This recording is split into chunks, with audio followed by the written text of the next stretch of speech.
Lembaga Alkitab Indonesia memberikan judul Keutamaan Kristus. Ia adalah gambar Allah yang tidak kelihatan, yang sulung, lebih utama dari segala yang diciptakan.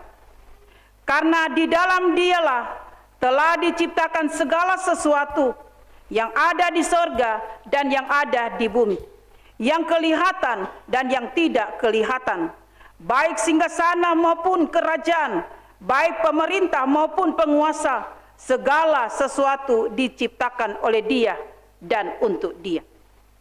Ia ada terlebih dahulu dari segala sesuatu, dan segala sesuatu ada di dalam Dia. Ialah kepala tubuh, yaitu jemaat. Ialah yang sulung, yang pertama bangkit dari antara orang mati, sehingga Ia yang lebih utama dalam segala sesuatu. Karena seluruh kepenuhan Allah berkenan diam di dalam Dia. Dan oleh Dialah Ia memperdamaikan segala sesuatu dengan dirinya, baik yang ada di bumi maupun yang ada di sorga. Sesudah Ia mengadakan pendamaian oleh darah salib Kristus. Juga kamu yang dahulu hidup jauh dari Allah dan yang memusuhinya dalam hati dan pikiran, seperti yang nyata dari perbuatanmu yang jahat, sekarang diperdamaikannya di dalam tubuh jasmani Kristus oleh kematiannya, untuk menempatkan kamu kudus dan tak bercela dan tak bercacat di hadapannya. Sebab itu kamu harus bertekun dalam iman, tetap teguh dan tidak bergoncang, dan jangan kamu digeser dari pengharapan Injil yang telah kamu dengar dan yang telah dikabarkan di seluruh alam di bawah langit, dan yang aku ini, Paulus, telah menjadi pelayannya. Jemaat yang dikasihi oleh Tuhan Yesus Kristus, demikianlah pembacaan Alkitab kita saat ini. Dikatakan berbahagia kita semua yang ada dalam persekutuan ibadah, yang akan menjaga, memelihara, serta melakukannya. Haleluya. Haleluya. Haleluya. Haleluya.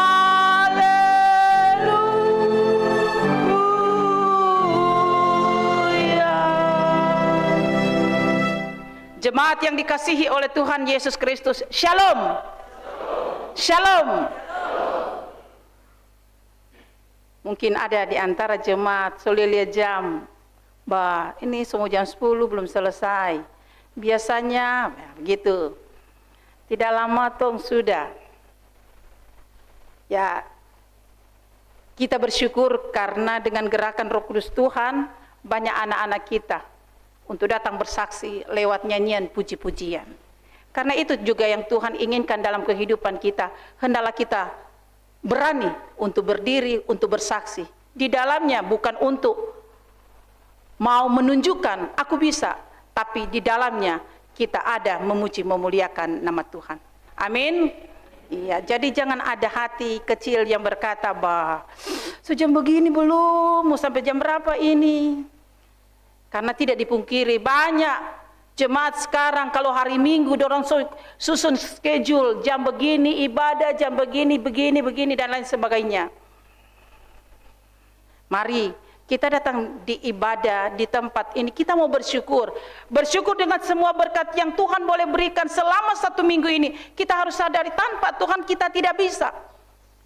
Kita bisa melewati di hari-hari yang ada karena Tuhan, bukan karena kuatnya kita, tapi itu karena Tuhan. Karena itu hendaklah dalam kehidupan kita, kita tetap selalu beribadah. Kan hari Minggu adalah hari Tuhan, tidak hari bekerja. Tapi itu sudah ada orang lagi dia gunakan juga, bekerja saja. Jemaat yang dikasihi oleh Tuhan, tema sentral yang dikeluarkan oleh Sinode GKI, keutamaan Yesus dalam penciptaan dan kebangkitan. Jemaat yang dikasihi oleh Tuhan Yesus Kristus, kita sebagai orang yang percaya kepada Tuhan atau kita sebagai orang Kristen, kita telah diajarkan agar supaya di dalam kita menjalani hidup, hendaklah kita hidup dengan mengutamakan Kristus adalah segala-galanya dalam kehidupan kita. Kristus adalah di atas segala sesuatu. Karena hidup tanpa Kristus sama seperti makan tanpa garam, tidak ada rasa. Hidup tanpa Yesus tidak ada guna, tidak ada arti. Bagaimana hidup kita manusia, lantas kita tidak ada arti, tidak ada guna, berarti kita sampah. Saudara-saudara jemaat yang dikasihi oleh Tuhan, kenyataan yang ada sekarang ini, banyak anak-anak Tuhan, mereka lebih senang bekerja daripada datang dalam persekutuan beribadah. Mereka berpikir yang mana? Kalau bekerja, dapat uang, dapat berkat. Kalau pergi ibadah, tidak. Pergi ibadah hanya duduk, berdoa, menyanyi, selesai, pulang. Mana berkat? Benar. Dari segi mata dunia kita bekerja, kita mendapatkan uang. Tapi dari segi iman, mata iman melihat orang yang rajin dalam persekutuan beribadah, orang yang hidup selalu mencari Tuhan, ada waktu untuk Tuhan, diberkati. Hidupnya ada sukacita, sukacita yang tidak bisa diberikan oleh manusia. Siapapun dia tidak bisa memberikan sukacita. Apa arti hidup kita yang ada di dunia ini? Banyak berkat, berlimpah-limpah berkat, tapi tidak ada sukacita, tidak ada kebahagiaan. Apa arti? Apalagi banyak berkat, lantas sudah sakit-sakit. Keluar rumah tidak bisa, ada rasa takut. Keluar dari rumah, sudah mulai aduh begini dan lain sebagainya. Apa arti kekayaan kita? Sedangkan orang kamu mati, kamu bastok kamu punya harta. Tidak. Dia bilang mati bawa 3 lembar papan. Tapi hidup di dalam Tuhan, mencari Tuhan ada sukacita. Sukacita yang tidak dapat diukur oleh manusia. Karena itu, dalam kehidupan kita selalu diingatkan agar dalam hidup kita mengutamakan Tuhan, cari Tuhan. Jangan orang sibuk bekerja. Memang Tuhan juga harus kerja, tapi jangan kerja punya waktu lebih banyak daripada ibadah, mencari Tuhan.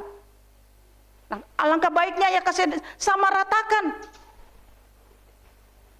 Saudara-saudara jemaat yang dikasihi oleh Tuhan, Rasul Paulus ia menasihati jemaat Kristen yang ada di Kolose, di mana jemaat Kristen di Kolose dalam kehidupan mereka mulai terpengaruh dengan gangguan-gangguan yang tidak sehat, yaitu ajaran-ajaran palsu, ajaran-ajaran yang menyesatkan mereka. Karena itu Paulus katakan kepada mereka yang mana Kristus adalah gambar yang nyata dari diri Allah yang tidak kelihatan. Dan dia adalah anak sulung yang lebih utama dari segala sesuatu. Bahkan melalui dia Allah menciptakan segala sesuatu, baik di sorga maupun di bumi, baik yang kelihatan maupun yang tidak kelihatan, termasuk di dalamnya segala roh-roh yang berkuasa dan memerintah. Jadi di sini Paulus mau tekankan kepada jemaat Kolose, bahkan juga patorang, jangan main-main dengan Kristus Yesus yang menyelamatkan kita. Paulus katakan juga, ingat yang mana sebelum segala sesuatu ada, Kristus sudah ada. Bahkan dia adalah kepala tubuhnya, yaitu jemaat. Dia anak sulung yang telah mati namun bangkit kembali di antara orang mati. Jadi dia Kristus yang terpenting. Dia Kristus yang utama dalam segala sesuatu. Karena seluruh kepenuhan Allah berkenan diam di dalam dia. Dan melalui dia, ia memperdamaikan segala sesuatu dengan dirinya, baik di bumi maupun di sorga. Paulus ingatkan jemaat juga yang mana dulu kamu jauh dengan Allah. Dalam kehidupan kamu, kamu memusuhi Allah dengan kelakuan-kelakuan kamu yang tidak baik, dengan pikiran-pikiran kamu yang jahat. Ini Paulus kasih ingat betul dalam kehidupan mereka jemaat yang ada di Kolose. Namun sekarang dengan kematian anaknya yaitu Yesus Kristus, kamu sudah diperdamaikan dengan Allah. Karena itu kamu harus setia percaya sungguh pada Kristus. Kamu harus berdiri teguh. Kamu tidak boleh goyah dengan pengharapan kamu kepada Kristus yang sudah menyelamatkan kamu. Di sini Paulus menguatkan mereka supaya dalam kehidupan mereka hidup harus mengutamakan Tuhan dan jangan bermain dengan Tuhan. Saudara-saudara jemaat yang dikasihi oleh Tuhan, firman Tuhan ini juga yang mau disampaikan kepada kita sebagai anak-anak Tuhan yang hidup di zaman yang modern, di zaman yang berkembang ini, yang sungguh membantu. Sungguh membantu. Kalau orang ibu-ibu sungguh membantu. Di rumah ada rice cooker, kasih masuk beras, ada nasi. Mau bikin kopi untuk suami, ada dispenser. Bahkan juga sekarang ini dengan kecanggihan dunia sudah ada banyak alat-alat. Hanya kasih masuk hanya di oven, listrik, hanya berapa menit saja keluarlah ikan, lauk pauk, keluarlah sayur dan lain sebagainya. Sungguh membantu.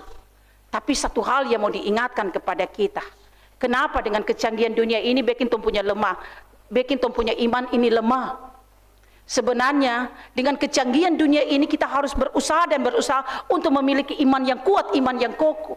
Kecanggihan dunia sudah bantu orang, tapi kenapa orang nina bobokan dengan kecanggihan dunia ini?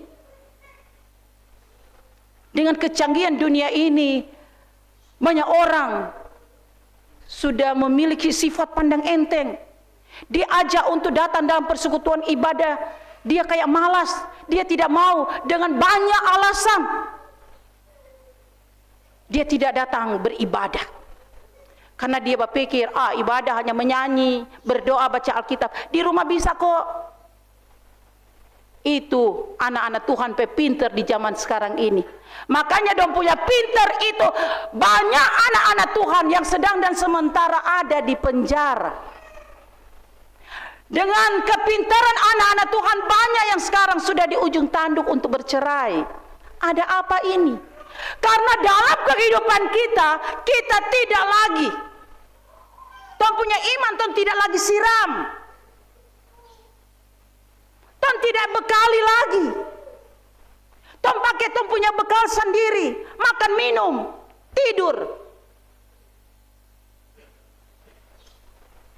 Tuhan punya iman ini juga butuh vitamin, butuh gizi, yaitu firman. Bukan berarti hanya tanaman bunga yang butuh air. Kita juga ini orang Kristen membutuhkan gizi, membutuhkan vitamin yaitu firman. Hendaklah firman itu selalu kita baca, kita dengar, untuk siram dalam diri kita. Mungkin Tuhan bikin terbaik dengan kita datang dalam persekutuan ibadah, dengan sentuhan firman kita dibersihkan, kasih hilang semua tuh kotor-kotor. Karena itu jemaat yang dikasihi oleh Tuhan, tong harus jaga tong punya iman dengan baik. Orang hidup harus bergantung kepada Kristus, bukan bergantung pada harta kekayaan. Apa tong punya harta itu? Harta itu di mata Tuhan itu kecil, tidak ada arti.